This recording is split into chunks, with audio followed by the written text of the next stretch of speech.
Hello guys, तो आज हम बात करने वाले हैं हाइपर एमेसिस ग्रेविडेरम। ग्रेविडेरम क्या होता है? Hyperemesis gravidarum. Hyperemesis gravidarum is a severe form of nausea and vomiting in pregnancy leading to dehydration, weight loss, electrolyte imbalance. मतलब कि ये एक सीवियर फॉर्म ऑफ नोजिया और vomiting है जो किस में दिखी जाती है? प्रेगनेंसी में जब नोजिया वोमिटिंग एक्सेसिव हो जाए तो हम उसको हाइपर एमेसिस ग्रेविडेरम बोलते हैं, जो किसको लीड करती है? डिहाइड्रेशन को, वेट लॉस को और इलेक्ट्रोलाइट इम्बैलेंस को। और ये it is typically occur in first trimester and more intense then typically morning sickness. इसमें मॉर्निंग सिकनेस देखी जाती है और ये प्रेगनेंसी के फर्स्ट ट्राइमेस्टर में देखी जाती है, जिसके लिए हमें मेडिकल इंटरवेंशन की सख्त ज़रूरत है। अब हम इसके एटियोलॉजी की बात करेंगे, मतलब इसके कोज क्या हो सकते हैं। देखो, एग्जैक्ट कोज तो इसका अननोन है, लेकिन फिर भी कुछ कोजेज़ हैं जो इसको अफेक्ट करते हैं, जैसे कि hormonal imbalance, hormonal changes.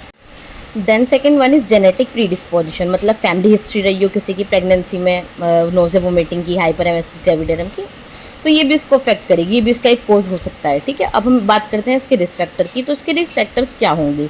History of hyper emesis gravidarum, किसी की हिस्ट्री रही हो प्रीवियस प्रेगनेंसी, जैसे कि मैंने अभी आपको बताया था कि प्रीवियस प्रेगनेंसी में अगर हमको ये प्रॉब्लम हुई है तो हमें सेकेंड प्रेगनेंसी में भी ये शायद देखने को मिल सकती है।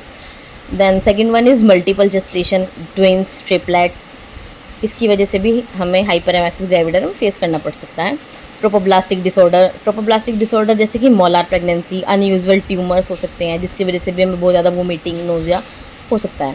फीमेल फीटस होता है तो भी हाइपर एमेसिस ग्रेविडेरम देखा जाएगा। First pregnancy, nulliparity, family history, maternal obesity, smoking. अब जिसके क्लिनिकल मैनिफेस्टेशन देखे जाएंगे, मतलब कि इसके साइन एंड सिम्टम जो देखे जाएंगे वो होंगे nausea, vomiting, weight loss, dehydration, dry mouth, dry mucous membrane, decrease urine output, है ना, इलेक्ट्रोलाइट इम्बैलेंस, न्यूट्रिशनल डेफिशिएंसीज, ठीक है, और fatigue, weakness, possible fitting spell. ठीक है, अब हम इसके डायग्नोस्टिक इवैल्यूएशन की बात कर सकते हैं कि हमको कैसे पता लगेगा कि हमें हाइपर एमेसिस ग्रेविडेरम है, हम इसको कैसे डायग्नोस करेंगे। तो फर्स्ट हम इसका क्लिनिकल इवैल्यूएशन, जब भी कोई पेशेंट हमारे पास आता है तो हम पहले उसको फिजिकल एग्जामिनेशन करते हैं।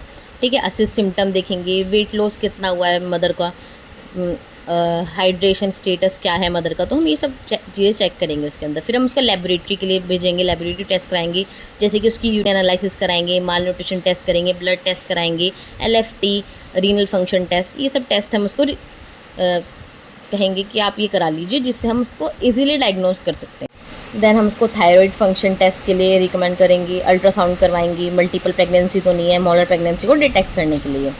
ठीक है, फिर हम बात कर लेते हैं इसके मैनेजमेंट की। हाइपर एमेसिस ग्रेविडेरम का मैनेजमेंट क्या होगा?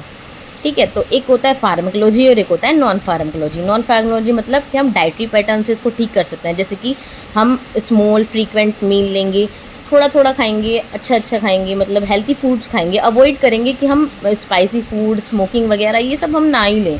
ठीक है, हमें हेल्थी डाइट लेंगे जिससे कि हमें वोमिटिंग ना हो, है ना, और किसी भी तरह का डिस्कम्फर्ट फील ना हो। रेस्ट लेंगे, प्रॉपर रेस्ट लेंगे, स्लीप लेंगे। ठीक है, और स्ट्रेस सबसे बड़ी चीज़ जो है आज की लाइफ में, हमें स्ट्रेस रिड्यूस करना है अपना, जो इस चीज़ को बहुत ज़्यादा लीड करती है प्रेगनेंसी में। जिंजर एंड एक्यूपंक्चर में प्रोवाइड माइल्ड रिलीफ। ठीक है, हम जिंजर लेंगे, अदरक की चाय भी पी सकते हैं आप, अदरक वाला पानी पी सकते हैं आप, जिससे आपको बहुत ज़्यादा रिलीफ मिलेगा अगर आपको पेन हो रहा है, स्टमक एक हो रहा है तो ये भी हो। फिर हम बात कर लेते हैं फार्माकोलॉजी ट्रीटमेंट की, मतलब हम मेडिसिन पे आ चुके हैं। ठीक है, तो हम मेडिसिन में हम क्या प्रेस्क्राइब करेंगे? एंटी एमेटिक, मतलब हम वोमिटिंग को रोकने के लिए एंटी एमेटिक मेडिसिन देंगे। फर्स्ट इज प्रोमेथासिन देंगे, पैराडॉक्सिन B6 देंगे। ठीक है, IV फ्लूइड्स चलाएंगे जिससे कि उसको दोबारा से हाइड्रेट कर सकें मदर को, अगर उसका इलेक्ट्रोलाइट इम्बैलेंस हो चुका है तो उसको बैलेंस करने के लिए।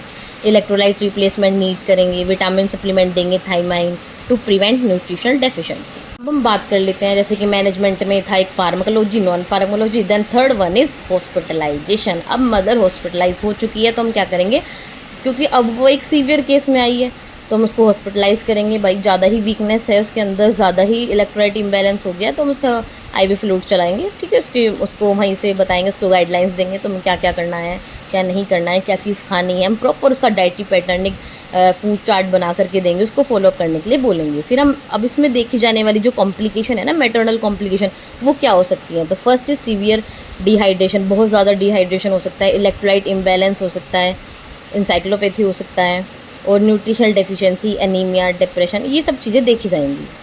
थैंक यू गाइज़, अगर आपको वीडियो अच्छी लगी है तो लाइक करें, सब्सक्राइब करें, शेयर करें।